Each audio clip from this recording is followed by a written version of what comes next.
Mean. By God. Woo! Gene. Yes, ladies and gentlemen, it is me. It is him.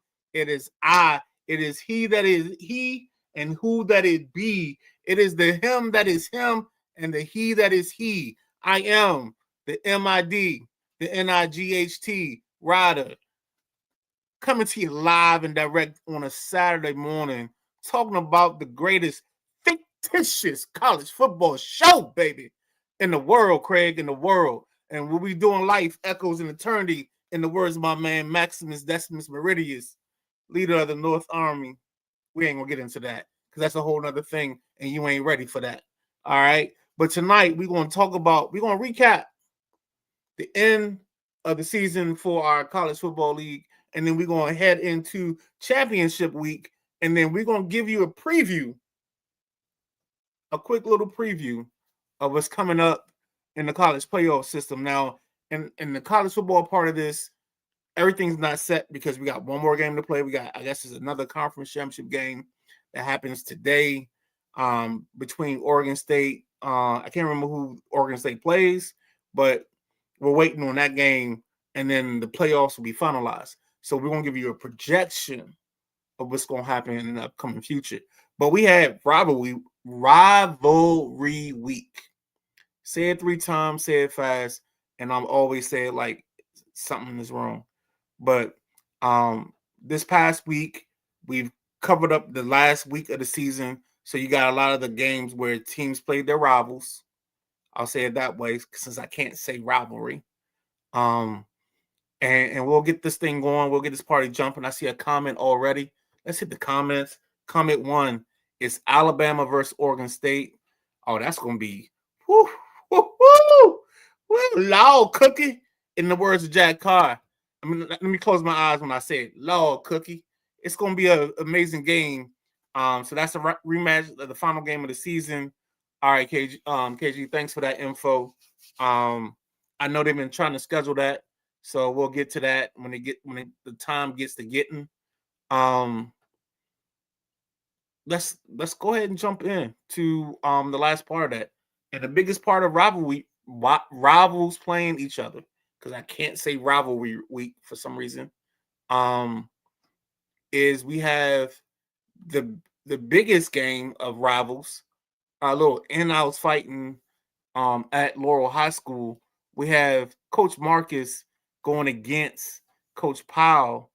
Coach Marcus pulls out the dub. I don't know, man. I thought we had play calling on the line in this ball game, but I'm not going to start no rumors. I'm not going to start any controversy. But if Coach Marcus wins the ball game, I thought he'd get to call a couple plays next year. But we'll wait for that to be confirmed or denied. Clemson 37, South Carolina 29. In this ball game, Clemson had 224 yards of total offense, 36 yards rushing, 188 yards passing, 1 touchdown through the air, 1 touchdown on the ground. Curious as to where the other touchdowns came from, because that doesn't really tell the whole story. On the other side of the ledger, we got Clemson 37 points, 404 yards of total offense, 113 yards on the ground, 3 TDs, 291 yards through the air, 2 touchdowns passing. And with that being said, let's go to another comment real quick to see what we got. No, it's the SEC championship. They have to play to finalize the bracket. That's what I thought, KG. Thank you for clarifying that. But that's kind of the idea I had. That's why I said the bracket that I'll show you at the end of the show is just a projection. It's not the finalized option and opportunity for these teams. Going in with that being said, let's go to the next one. Oregon got to play Michigan State to end their season out. Oregon 49, Michigan State 21. Oregon throws up 411 yards of total offense, as we always expect. 89 yards rushing, 3 TDs. It looks like they had 322 yards passing with 4 TDs through the air. On the Michigan State side of this ledger, we got 21 points scored by Michigan State, 309 yards of total offense. Rushing yards, they only had 39 yards rushing, So it looks like Oregon's defense chopped down on the run game, but then they had 270 yards passing, 3 TDs. That's our Oregon Michigan State update, and that's gonna be big because Oregon has a big game later on, and they show up with a battle against Michigan. Jimmy versus Darnell is always must see TV. So be ready when we talk about that because I watched that game. Um, Next up on the ledger, Penn State played Washington. Penn State 35, Washington 21. Uh, Penn State doing Penn State things. 146 yards on the ground, 3 touchdowns, 111 through the air, giving them 257 yards total passing. On the Washington side of the ledger, we got 21 points. We got 263 yards of total offense, 44 through on the ground with 1 TD, and then 2 touchdowns through the air with 219 yards passing. Um,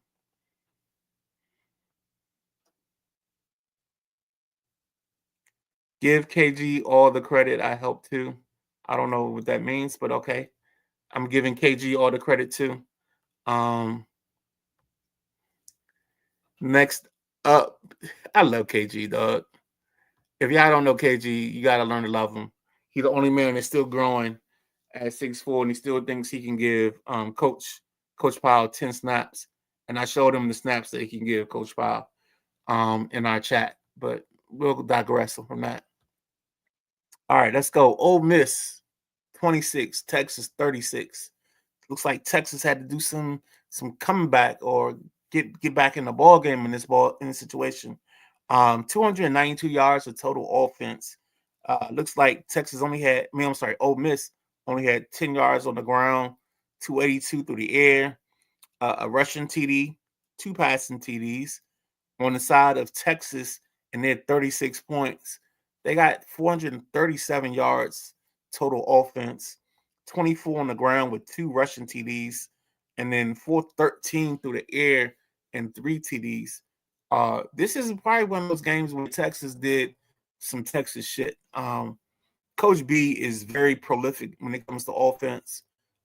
Coach B, Coach Jimmy, and I'm not saying when I say these things, I want y'all to understand that from an outsider looking in, what I project on teams is what I think their style is.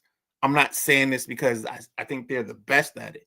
I just think that's their style, and styles make fights. If you're a boxing fan at all in this world, and I think when it comes to Coach B, Coach Jimmy, they are the bigger passers of this league. And when I think of coaches like KG, Dario, well, I'm sorry, I didn't mean to call him Dario, the Alabama kid. That's his true name. So KG, Alabama kid, Darnell, Rodney, I think are run game guys. We haven't figured out little BJ style, but I think he's a passer by nature. I think somewhere in the biblical court, um, Boss Man threw some offensive innovations in that umbilical cord and made it in his nature that this kid wants to pass the ball with his team, Memphis. On the other side, there's coaches I got to figure out. I think from what I've seen from Coach Isaiah, and let me take this game off the thing and get me on the screen.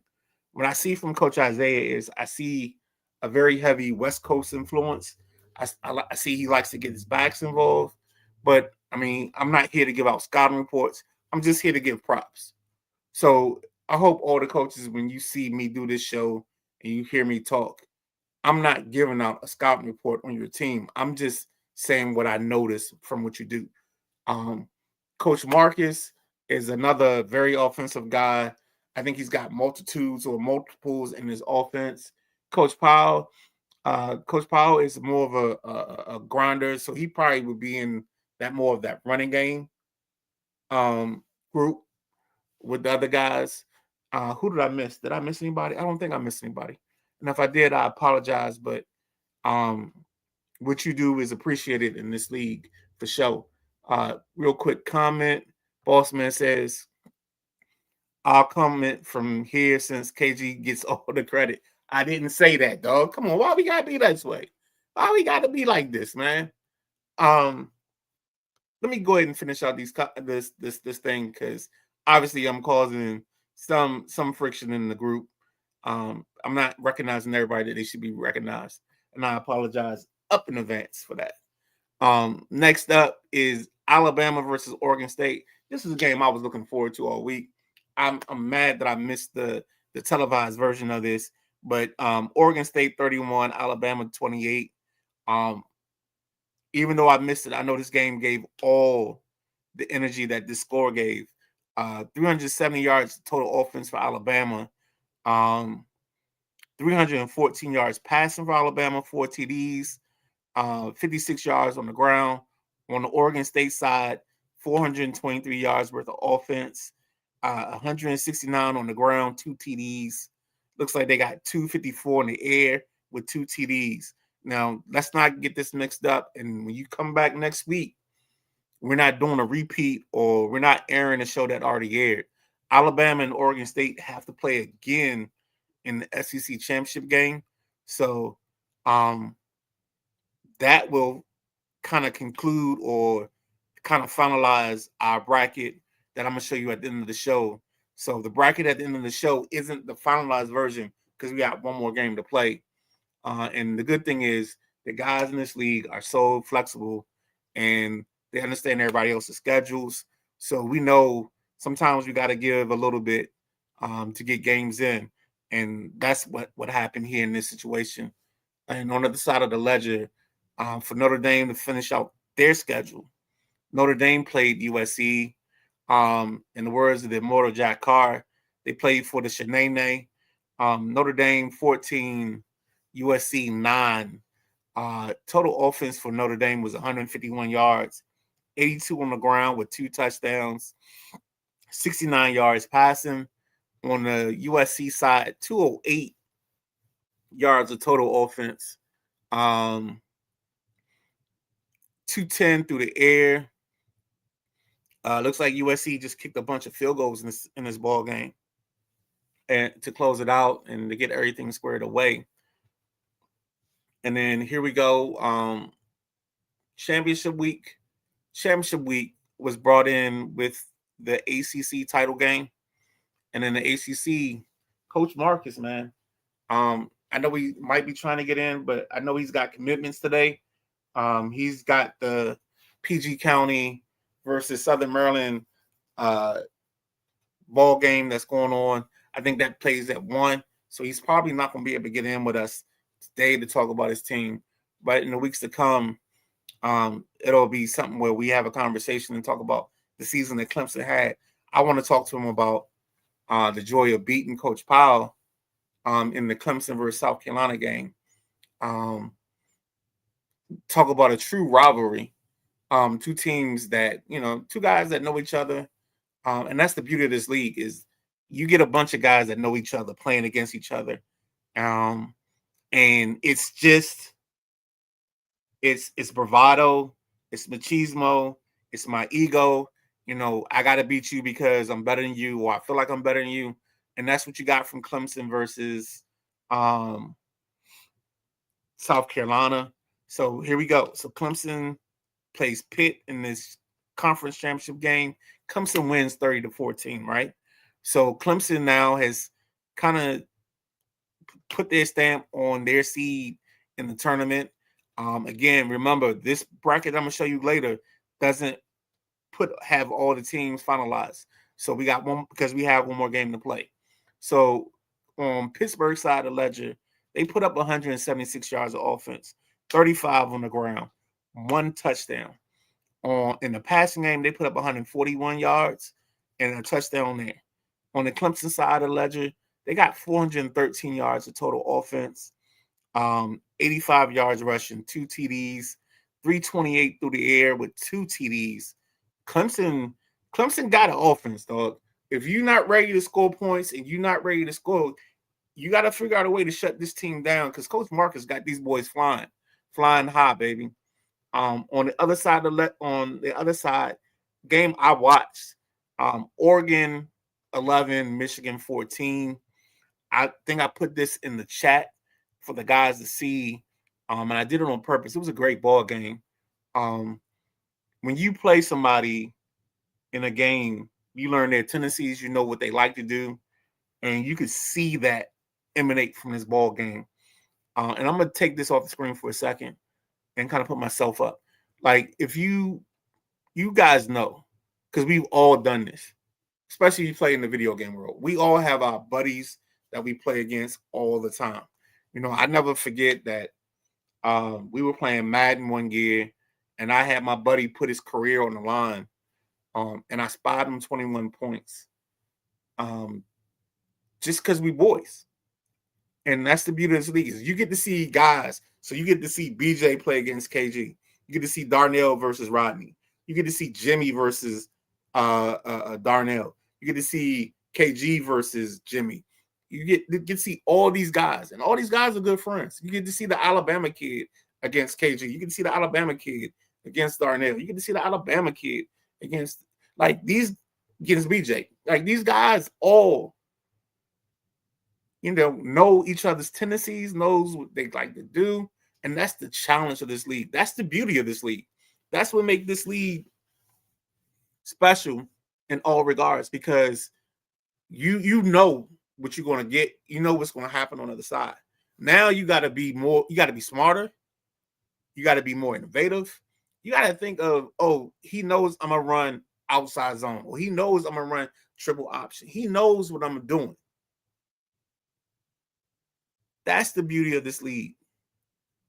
That's the beauty of what we do here. And in the words of Maximus, like I said before, and I'll say it again, what we do in life echoes in eternity. So let's get back to this ball game.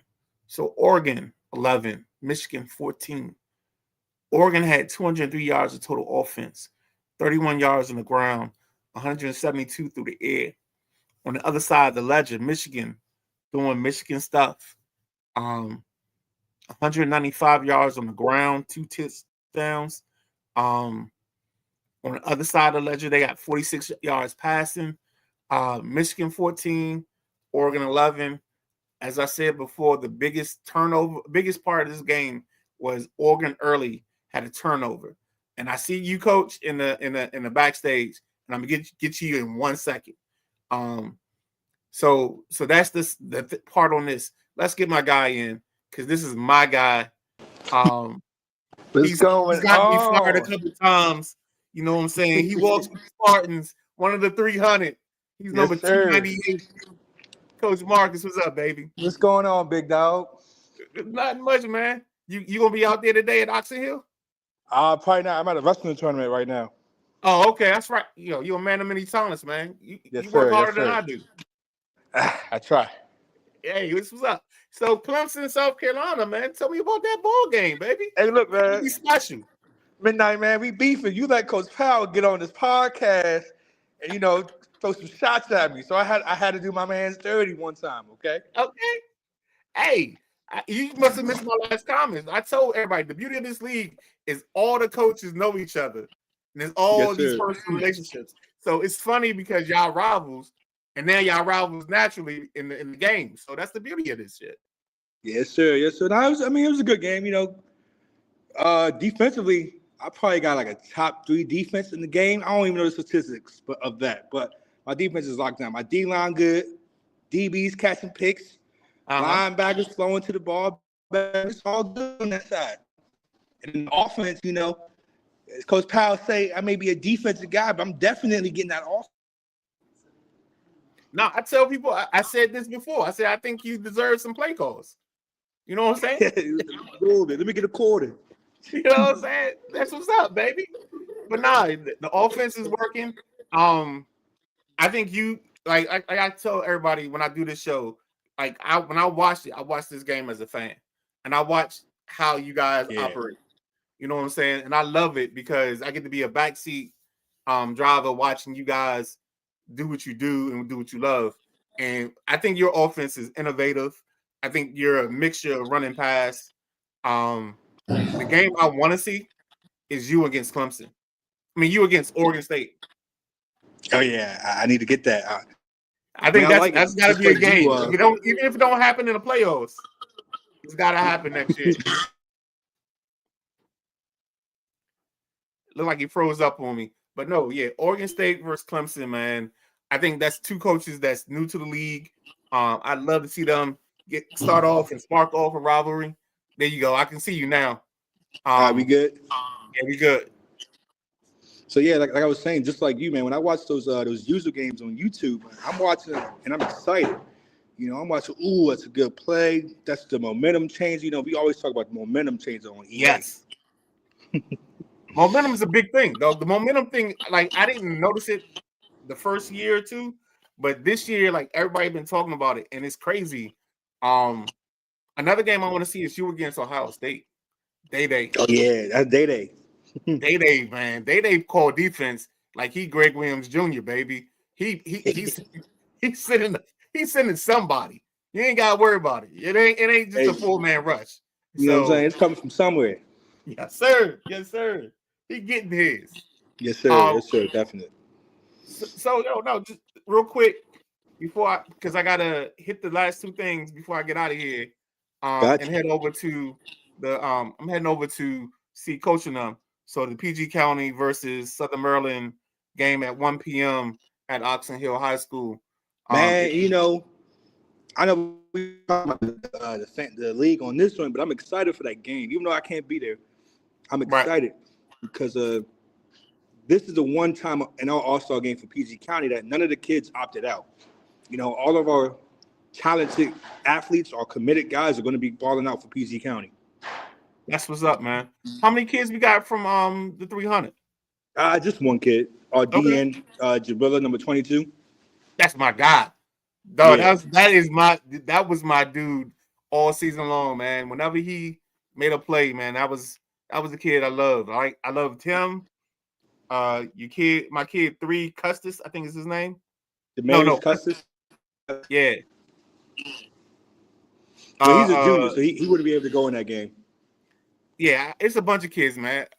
I want to thank y'all for inviting me in to the Spartan hood, the Spartan Nation, man. Because you know what, your brother number 22, he might be a good guy for y'all to interview, man. He got good energy. He knows how to communicate as well. So, hey, you gotta put that on coach, man. I don't host pretenders or contenders. I'm just the co-host. You know what I'm saying? Hey, look, I put it in his ear. Yeah, put it in his ear. Let's do that, man. For sure, man. I like the kid, man. But anything you want to drop before we go? You at a wrestling event. Tell people about the wrestling event. I appreciate you. All I'm gonna say is Clemson, we went in the natty. Okay, we going all the way. All right. Now, tell me where you at and tell people about what you doing and where you at. Oh, so I'm at Largo High School. They have the little Christmas tournament they normally do. It's a dual meet event. You know, you're wrestling about 10 other schools. Currently, right now, we're 3-1. We only lost one match today by 3 points. So we in the midst of it. We're battling. All right, coach. Well, thank you for jumping in, man. I'm gonna close this out in a couple minutes because I gotta get on the road to get over to Oxon Hill. So thank you for your time, bro. I appreciate you, bro. Oh yeah, no problem. Anytime, baby. You know how it is. Open door policy. All right. Appreciate it. All right, folks. If you don't know, that's the coach of Clemson, Coach Marcus. He making big moves, and you'll see when we throw up the tournament, the playoff tournament as it is, and we don't have the finalized version, but you'll see where Coach Marcus jumped in because he making big moves. This is our Heisman Trophy for 2026. We got Rocco Beck from Pittsburgh as the number 1 person. Fernando Mendoza from Indiana is number 2. So it looks like we don't have a user in this, which is disappointing. Doesn't normally happen. But once you see the playoffs, you'll see that the users are doing damage. And with that being said, let's jump right into it. So right now, projected before the last part of this thing working out and this thing playing out, this is before the end of the conference championship games. So we got at number 1, we got Michigan, 2 is Oregon State, 3 is Clemson, 4 is Pittsburgh. Alabama is 6. Texas is 5. Oregon is 7. That's all of our users that I can think of. Let's see. Let me make sure I make that right. Michigan, Oregon State, Clemson, Oregon, Texas, Penn State, and Alabama. Now, the biggest change is the Oregon State and Alabama game. That situation can change some because the winner of that probably gets that 2 spot or that 3 spot. Because Clemson beat Pittsburgh in the ACC championship game, you might see Pittsburgh drop into the at-large section of this and not in the buys. So teams can move up. Oregon State may not fall far, or Texas may bump up. So since Pittsburgh lost, Texas can actually bump into that 4 spot naturally, and you have Michigan, Texas, Clemson, Oregon State. If Oregon State wins against Alabama for 2 times in a week, otherwise you get Alabama in the 4, and maybe Texas jumps up to the 3, and Clemson goes 2. So we got opportunities. Like last weekend when y'all saw the college football playoffs have their drama with Notre Dame, well, we got some drama here because this Oregon State Alabama game can change things. It could keep Oregon State in the top, and then Alabama falls and has a different matchup because they're not the home team anymore. We can see a whole bunch of things play out in this. And if you're not ready for this, we welcome the chaos here at the Gridiron. And as I tell people all the time when we do this show, and let me get this off so you can see my face when I say this. This is the greatest fictitious college football show in the world, baby. In the world, Craig. And what we do is we give you opportunities. And if you want to jump in, you want to get in here, and you want to be a part of the league and be part of the show and everything, let's do it, baby. Because what I always say and how I always end the show out is if you want the smoke, we got the lighter. And I think we got a new team jumping in as Georgia. I'll get the confirmation on his name next week, and I'll make sure I add that to the show so I can give him his recognition. But again, it's the Sideline Junkies Podcast Network. This show is called The Gridiron. It's the greatest fictitious show in the college football show in the world. You can watch game day all you want, and you can see Pat McAfee jump on a chair, take his shirt off, or whatever. I promise you, I'm keeping my shirt on. But I'm going to give you the dopest feedback on a bunch of guys playing a video game and the best feedback you've ever seen. They call me the MIDNIGHT Rider. I'm the Midnight Rider. I do what I do. And what I always tell people is I do dope shit. And this show is part of that dope shit that I do. But if you want to jump in this league and join these guys and play week to week, and they even come on and do interviews, let's go. Let's do it. Again, if you want the smoke, we got the lighter and the cigar. Sideline Junkies. You see the letters in the corner. The SJPN, baby. That's who we are. That's who we be. I'm going to steal a line from my man Lee Ice. You might not like us, but you got to learn to love us because it's the best thing going today. Sideline Junkies Podcast Network. This is the Gridiron. I'm the Midnight Rider. I'm signing out. You guys enjoy your Saturday. You come back later on tonight. You see my guys after the Saturday night main event, the WrestleManiacs, because they're going to do a show. And then tomorrow morning, you're going to have to start your week off the right way. And there's only one way to start your week off. And that's with the Sunday Rise. So if you can do those 2 things, then you done achieved everything in life you're supposed to do, baby. Sideline Junkies Podcast Network, Midnight Rider. Signing off. Have a good day. Enjoy your Saturday. I'm on my way out to catch coaching now. And let's do it.